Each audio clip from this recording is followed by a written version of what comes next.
সম্পৰ্ক অৰ্থাৎ ৰিলেশ্যনশ্বিপ।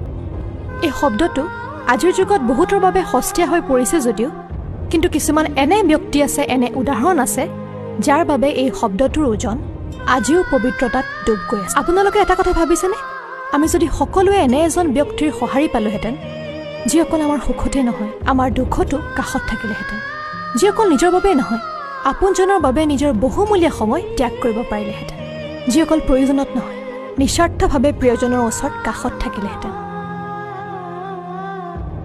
তেতিয়াহ'লে জীৱনটো কিমান ধুনীয়া হ'লহেঁতেন। আপোনালোকে অনুভৱ কৰিব পাৰিছেনে? এষাৰ কথা আছে, ডেউকাত আঘাত পোৱা চৰাইও আকাশৰ ঠিকনা লাভ কৰিব পাৰে।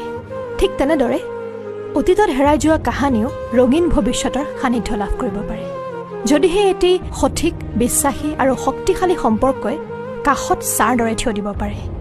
গতিকে আহক আমি সকলোৱে আমাৰ দুদিনীয়া কঠিন জীৱনক লগ পোৱা অচিনাকি হৈও চিনাকি আপোনজনৰ বাবে কিছু সময়, কিছু মৰম আৰু বহুত ধুনীয়া উপহাৰেৰে জীৱনটো জীপাল কৰি তোলো।